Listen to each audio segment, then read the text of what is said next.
آپ نے کہا کہ آپ کے پاس دین ابھی جو ہمیں ضرورت ہے وہ کافی ہے، ٹھیک ہے۔ کافی کا مطلب اتنی حد تک آپ نے بتایا کہ ہمارے پاس اتوار کو کون سی دعا، جمعے کو کون سی، یہ دعائیں بھی ہیں، نماز بھی ہے، روزہ بھی ہے، سب علم ہے۔ ابھی پھر ناقص کیا ہے؟ یہ تو یعنی جو کامل ہو چیز گیا۔ ہمیں نہیں معلوم کہ وہ جو چیزیں ہم سے کھو گئی ہیں وہ کیا ہیں، یعنی پیغمبر صلی اللہ علیہ وسلم کے بات پاس پوری کیا ہے نا، چیزیں ہیں؟ بات پوری کر لیتے ہیں، اچھا، بات میری پوری ہو جائے۔ تو آپ کے قول کے مطابق پہلے کہا کہ دین ناقص، سنت ناقص، سنت کیا ہے پھر؟ کون سی سنت ناقص ہے؟ سنت یہی تو ہے نماز کا طریقہ، آذان، حج، روزہ، سنت پھر کس کو بولتے ہیں؟ سنت آپ نے کہا ناقص ہے، قرآن ناقص ہے، پھر وہ اس بات کو چھوڑ کے پھر کہیں گے نہیں نہیں پوری ہے، پورا ہے، سب کچھ ہے۔ ابھی آپ کی کتابوں میں جو روایتیں، آپ اپنے کتابوں کے لیے آپ کیا کہتے ہیں؟ آپ تو خود کہتے ہیں کہ ہماری کتابوں میں احکامات، حکومت کے احکامات پورے نہیں ہیں، نہ سنیوں کے پاس نہ شیعوں کے پاس۔ مین چیز تو یہ وہ بھی ناقص ہیں، قرآن بھی ناقص ہے، سنت بھی ناقص ہے۔ آخر سنت کو کس چیز کو آپ کہتے ہیں جو ناقص ہے؟ سنت تو یہی ہے نا، اعمال کی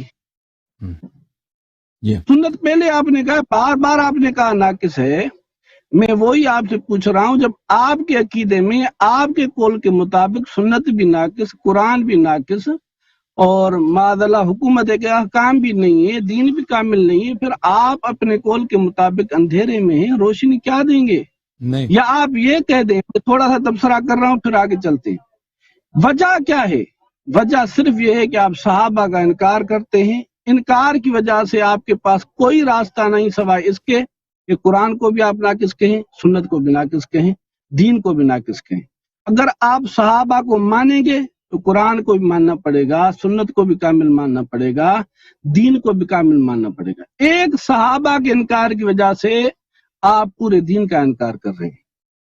یہ میرا اس پر، تو آگے چلیں دوسرے ٹاپک کی طرف، جو آپ نے سوالات کیے تو اس کا جواب دوں میں۔ سامعین نے سن لیا ہے جو باتیں ہوئی ہیں، اگر اس کو آپ بنائیں گے پھر میں بھی آپ بات کروں گا۔ میں آپ کا جواب دے دوں بھائی عزیزوں۔ یہ وہ کہتا ہے نا کہ جو چیزیں آپ کے پاس نہیں وہ کون سی چیزیں ہیں، جو چیزیں آپ کے پاس نہیں ہیں وہ کون سی چیزیں ہیں، تو اس کا میں جواب دے دوں گا، لیکن اس سے پہلے آپ کی خدمت میں ایک دو باتیں عرض کروں۔ دیکھیں، رسول پاک صلی اللہ علیہ وآلہ وسلم نے فرمایا کہ اگر تم میرے بعد گمراہ نہیں ہونے چاہتے تو تمہیں اتباع کرنی ہوگی، کس کی اتباع کرنی ہوگی؟ فطرت طاہرہ علیہم الصلاۃ والسلام کی، اور قرآن مجید کی، اور وہ ہم کر رہے ہیں الحمدللہ رب العالمین۔ اور یہ روایات آپ کی کتب میں یہ باتیں کون سے قرآن کی کر رہے ہیں، اور جس کو ناقص کہہ رہے ہیں نا آپ، وہی تو کہہ رہا ہوں نا آپ کو۔ اب میری باری ہے بھائی، آپ کی باری نہیں ہے۔ آپ کی خدمت میں آج اگر آپ نے میری تقریر سنی ہو تو میں نے وہاں پہ آپ کی خدمت میں عرض کیا کہ یہ کتاب صواعق و محرقہ ہے علی اہل الرفض والضلال والزندقہ، جلد نمبر 1، چاپ دار الوطن، ابن حجر حیتمی مکی کی، جو بہت بڑے محدث ہیں، صفحہ نمبر 439 میں۔ اور یہ کتاب انہوں نے لکھا بھی شیعوں کے رد میں۔ فرمایا کہ وفی روایت صحیحۃ انی تارک فیکم امرین، صحیح حدیث میں موجود ہے کہ میں تمہارے درمیان دو چیزوں کو چھوڑ کے جا رہا ہوں، لن تذلوا ان تبعتموہما، اگر تم ان کی اتباع کرو گے تو کبھی گمراہ نہ ہو جاؤ گے، وہما کتاب اللہ و اہل بیت عترتی، اور یہ کتاب اللہ اور میرے عترت طاہرہ علیہم الصلاۃ والسلام ہے۔ والحاصل، الحدیث کا مقصد یہ ہے ان الحث وقع على التمسك بالکتاب والسنہ بالعلماء بہما من اہل البیت علیہم السلام۔ فرماتے ہیں کہ رسول پاک صلی اللہ علیہ وآلہ وسلم نے اصرار کی ہے اور تاکید کی ہے کہ کتاب اور سنت اور وہ علماء، وہ ائمہ جو اہل بیت علیہم السلام میں سے، ان کی اطاعت کرو، اور یہی ہمارا مذہب ہے۔ اور رسول پاک صلی اللہ علیہ وسلم نے وعدہ دیا ہے کہ تم اگر یہ کام کرو گے تو کبھی گمراہ نہ ہو جاؤ گے۔ اب آپ کا یہ فرمانا کہ یہ قرآن تو ناقص ہے نا، قرآن تو اس زمانے میں جب رسول پاک صلی اللہ علیہ وسلم نے یہ جملے فرمائے تو اس وقت تو قرآن کسی کے پاس نہیں تھا، اس وقت تو قرآن جمع نہیں تھا، اس وقت صحابہ کے پاس تو قرآن تو نہیں تھا، قرآن متفرق تھا، ہر جگہ پہ موجود تھا، کبھی پتے پہ لکھا، کبھی پتھر پہ لکھا۔ یہ جو فرما رہا ہے کہ اہل بیت علیہم الصلاۃ والسلام، یہ اہل بیت علیہم السلام کی شان اور عظمت بتا رہا ہے کہ قرآن جو عربوں کے سینوں میں، عربوں کے اذہان میں ایک بہت عظیم چیز تھی کہ وہ قرآن سے مبہوت ہوتے تھے، قرآن سن کر وہ بہت متحیر ہوتے تھے کہ یہ بشر کا کلام نہیں ہے، اس میں ایسی فصاحت ہے، ایسی بلاغت ہے، اس میں ایسا مٹھاس ہے، اس میں ایک ایسی کشش ہے کہ یہ کسی انسان کا کلام نہیں ہے، یہ جن کا بھی کلام نہیں ہے۔ تو یہ اہل بیت علیہم الصلوۃ والسلام کی عظمت بتانے کے لیے کہ یہ جو کلام تم میری زبان سے سنتے ہو اور میری زبان سے سن کر تم مات و مبہوت رہتے ہو، متحیر رہتے ہو، یہ اعجاز میرے اہل بیت علیہم السلام کے پاس ہے، ٹھیک ہے نا؟ تو ہم اہل بیت علیہم الصلوۃ والسلام کی اتباع کرتے ہیں۔ اچھا، آپ کی خدمت میں عرض کروں میرے بھائی کہ میں آپ کی خدمت میں یہ حدیث دکھاؤں بخاری سے، کتاب صحیح البخاری، چاپ دار الفکر، یہاں پر صفحہ نمبر 161 میں یہ حدیث ملاحظہ فرمائیے، حدیث ملاحظہ فرمائیے۔ سمعت ام الدرداء تقول، میں نے ام الدرداء رضی اللہ عنہا سے سنا، کہتی ہیں دخل علی ابو الدرداء، ابو الدرداء میرے پاس آئے، وہ مغضب، وہ بڑے غصے میں تھے۔ فقلت ما اغضبك، میں نے ابو الدرداء سے پوچھا کہ آپ کیوں غصے میں ہیں؟ فقال والله ما اعرف من امتی محمد صلی اللہ علیہ وآلہ وسلم شيئا الا انهم يصلون جميعا، اس نے کہا کہ میں رسول پاک صلی اللہ علیہ وآلہ وسلم کی امت میں شریعت کی کوئی بات نہیں دیکھتا، سب چینج ہو چکا ہے الا نماز جماعت، الا نماز جماعت۔ اچھا، یہ کتاب تفہیم البخاری فی شرح صحیح البخاری، بلی یہاں پر ملاحظہ فرمائیے صفحہ نمبر 329 میں اسی حدیث کی ترجمہ ام درداء سے سنا، آپ نے فرمایا کہ ایک مرتبہ ابو درداء آئے، بڑے غضبناک ہو رہے تھے، میں نے پوچھا کہ کیا بات ہوئی؟ فرمایا محمد صلی اللہ علیہ وآلہ وسلم کی شریعت کی کوئی بات اب نہیں پاتا، سو اس کے جماعت کے ساتھ نماز یہ پڑھ لیتے ہیں۔ میرے بھائی، میں آپ کی خدمت میں عرض کروں کہ آپ کے علماء نے اس حدیث کی شرح میں انہوں نے توضیح دیا کہ ابو درداء فرماتے ہیں کہ شریعت کے سب ارکان چینج ہو چکے ہیں۔ فتح الباری بشرح صحیح البخاری، تالیف الحافظ ابن حجر، الجزء الثانی، چاپ دار المعرفہ، یہاں پر اسی حدیث کو نقل کرتے ہوئے ابو درداء والی حدیث، اس کی شرح میں معاف کیجیے گا، اس کی شرح میں حافظ ابن حجر یہ فرماتے ہیں بلی ومراد ابی الدرداء، ابو درداء کا مقصد و منظور یہ ہے ان اعمال المذکورین حصل فی جمیعها النقص والتغییر الا التجمیع فی الصلاة، کہ سب لوگوں کے جو اعمال ہیں وہ چینج ہو چکے ہیں مگر یہ نماز جماعت رہ گئی ہے۔ مطلب کیا ہے؟ اذان چینج ہو گیا، وضو چینج ہو گیا، نماز کے احکام چینج کر دیے، سب احکام شریعت میں بدعات داخل کر دی، ٹھیک ہے نا؟ وہ ابو درداء کس کے زمانے میں رہتا تھا؟ ابو بکر عمر عثمان کے زمانے میں رہتا تھا۔ تو کہنے کا مقصد یہ ہے کہ آپ کے کتب، رسول اللہ صلی اللہ علیہ وسلم نے فرمایا کہ میرے بعد اتباع کرو اہل بیت علیہ السلام کو، کبھی گمراہ نہ ہو جاؤ گے۔ تم لوگوں نے اہل بیت علیہ السلام کی اتباع چھوڑ دی، ابو بکر عمر کی اتباع کر دی، ان کی خلافت کی بات کرتے ہیں تو کہتے ہیں اس پہ تمہارے پاس ہم بات کر چکے ہیں، اس سے مزید بات نہیں کرتے، کیونکہ آپ کے پاس دلیل ہی نہیں ہے ان کی خلافت پر، ان کی خلافت خود بدعت ہے، اور تم لوگوں نے ان کی اتباع کی، اور وہ خود صحابہ فرماتے ہیں کہ ہم لوگوں نے سب شریعت کے سب اجزام نے چینج کیا، تو ٹھیک ہے نا؟ تو رسول پاک صلی اللہ علیہ وآلہ وسلم نے صحابہ کو حکم دیا تھا کہ اہل بیت علیہ السلام کی اگر پیروی کرو گے کب وہ گمراہ نہ ہو جاؤ گے، تو ان لوگوں نے اہل بیت علیہ السلام کو چھوڑ دیا، اور وہ خود اعتراف کرتے ہیں کہ اب شریعت کے سب احکام محرف۔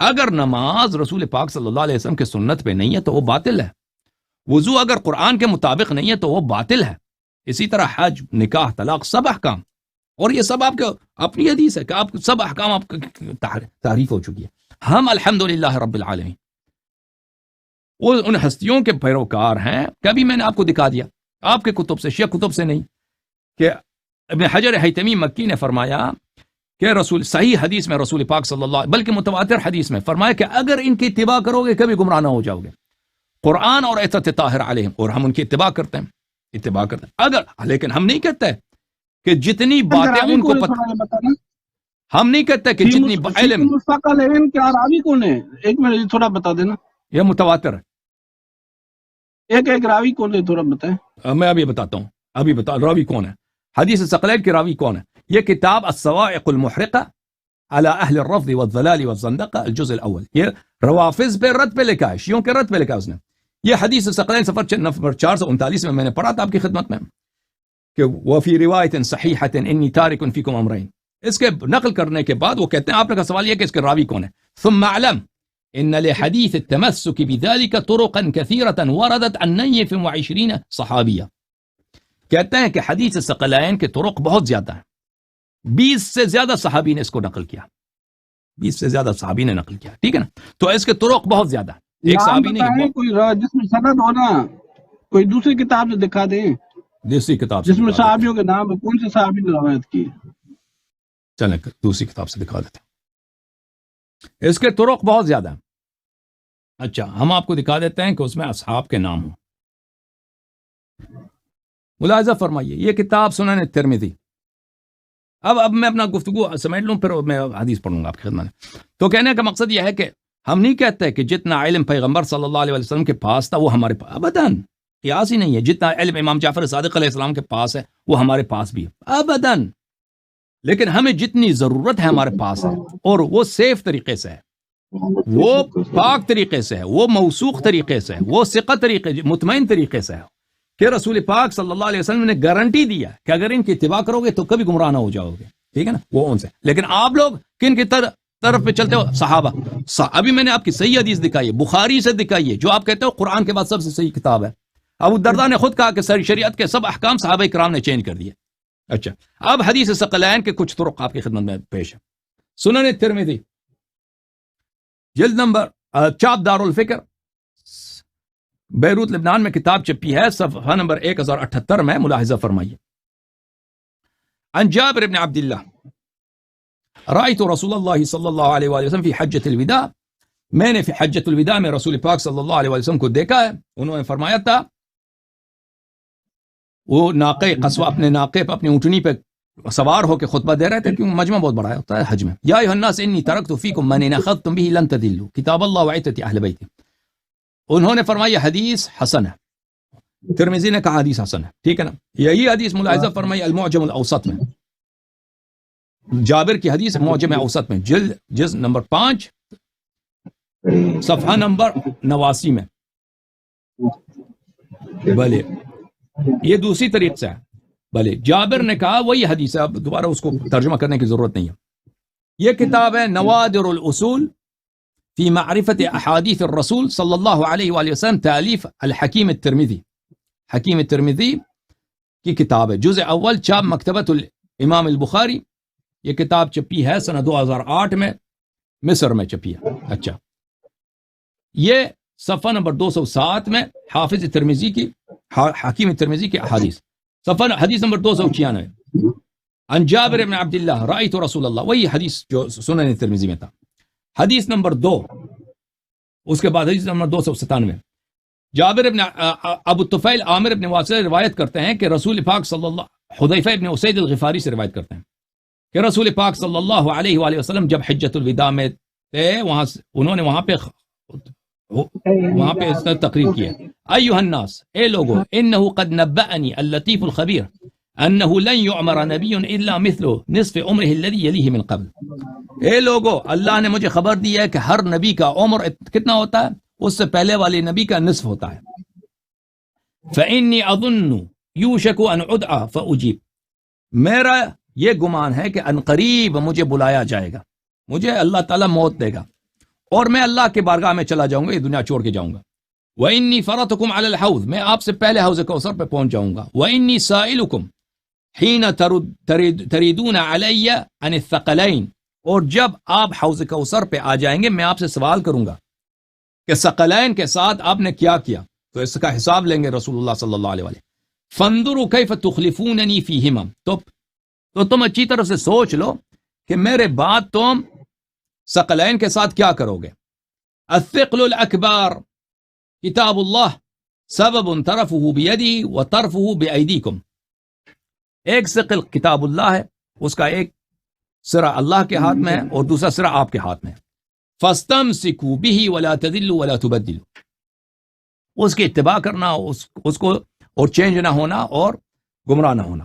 والثقل الاصغر عترة اہل بیتی فإنه قد نبأني اللطيف الخبير أنهما لن يتفرقا حتى يرد علي الحوض. اور دوسرا ثقل اہل بیت طاہرین علیہم السلام ہے، اور اللہ تعالیٰ نے مجھے خبر دی ہے کہ اہل بیت علیہم السلام کبھی قرآن سے جدا نہیں ہوں گے، کبھی قرآن سے جدا نہیں ہوں گے، یعنی ان کا ہر فعل، ان کا ہر قول اللہ کے فرمان کے مطابق ہے، اور یہ ہے عصمت، یہ ہے امامت. ٹھیک ہے نا.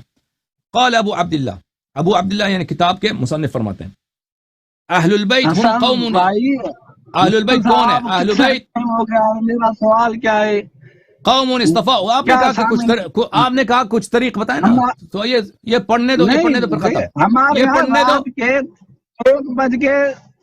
1:43 ہو رہے ہیں. آپ نے کہا حدیث سناؤ نا، آپ نے فرمایا حدیث سناؤ. میں نے عرض کیا کہ آپ اس کا وہ جو راوی ہے صحابی، اس کا نام بتائیں. میں نے یہ بتاتے ہیں سنیں.